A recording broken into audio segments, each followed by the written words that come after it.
Assalamualaikum semua. Okay, we are going to go to a new topic which is 3.4 rational indices. Okay, let's recap. In Sec 1, you learn rational numbers, irrational numbers. Okay, so just recap. Rational indices means indices that involves fraction. Okay, rational here means the fraction part. Okay, so what we have learned is we have covered how to multiply, divide, okay, do operations on indices, and then we also learn what is anything to the power of 0, and we also learn what is anything to the power of negative number. Okay, but now we want to do rational indices. That means what if it's a fraction and not an integer, a nice integer like that. Okay, so they start off by teaching you on page 76. Okay, how to do a normal question like this. Okay, let's look at work example 9, page 76. Okay, the first one is 625. Okay, but you want the fourth root. Okay, so we have learned if there's nothing on it, it's square root. If there's a 3, it's cube root. So now they want the fourth root. We call it the fourth root. Okay, right. So the way to do this is you can put this, okay, to the fourth root, but you break this up into 5 times 5 times 5 times 5. Okay, and because there are 4 there, the fourth root is actually 5. Okay, so for part B is the same, okay, but they just deal with the fifth root for 243, and then they break it up into 3 times 3 times 3 times 3 times 3, 5 times. Okay, and then after that, if you want to take a fifth root, it's just 3. Okay, so for now, we just try practice now 9. Should be doable. Okay, the numbers are not quite difficult. But if you look at part C, it's a fraction. What I need you to do is take a look at this square root 8 over 27. Okay, take a look at it individually. That means, sorry, cube root. Take a look at cube root 8 divided by cube root 27. Okay, then you should be able to see. Okay, see as the cube root of the numerator and cube root of the denominator. Okay, you should be able to do it. Okay, so give it a go.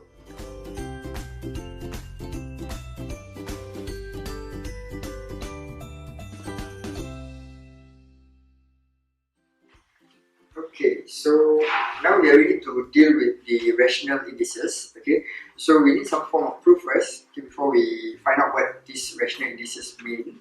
Okay, so let's take a look at page 77. Okay, we do a class discussion first. Okay, so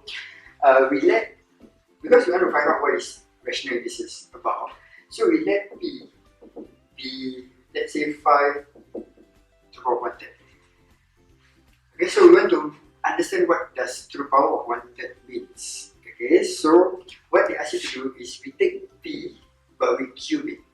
Okay, for certain reasons later we'll see. Okay, so let's put in the number 5 and 1/3 into it.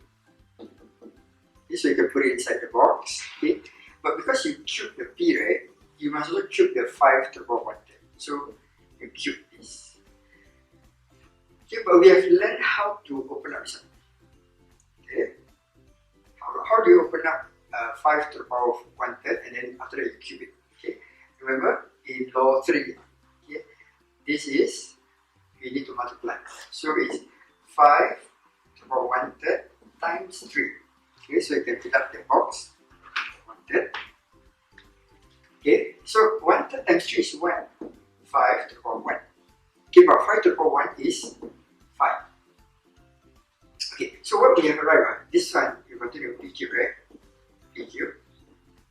Our final answer is P cube is 5. So if P cube is 5, what is P?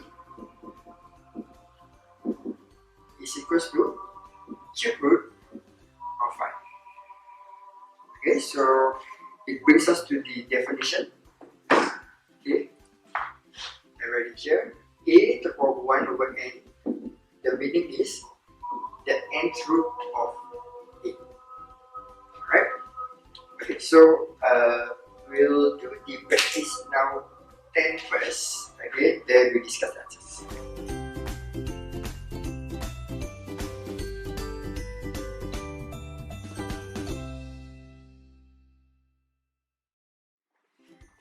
Alright, Alright, we are back. So we are now doing work example 10, which is actually quite simple.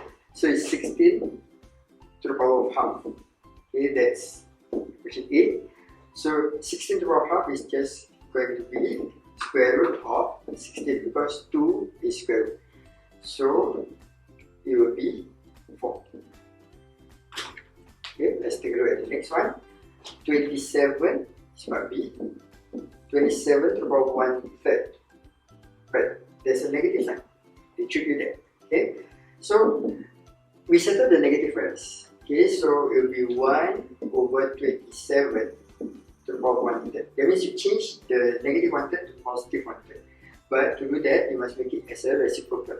Okay, so that means 1 over that particular number. So 27 to the power of 1/3 is cube root.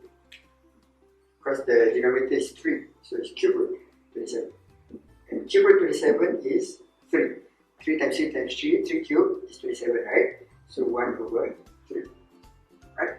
Okay, so now you try practice now 10. Okay, 3 questions.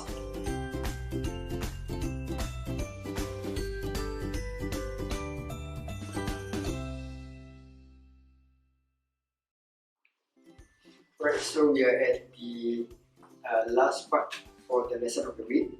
Okay, so last part goes like this. Okay. How do we answer 5 to the power of 2 third, not 1/3?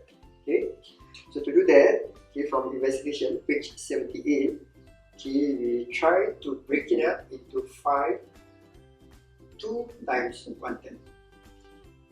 Okay, so we know from law 3, we can break it into 5 square. 5 square to the power of 1/3. Okay, we put it as a bracket. Okay, but by doing so, okay, this 1/3 is something that we are familiar. So we know it's cube root of your 5 square.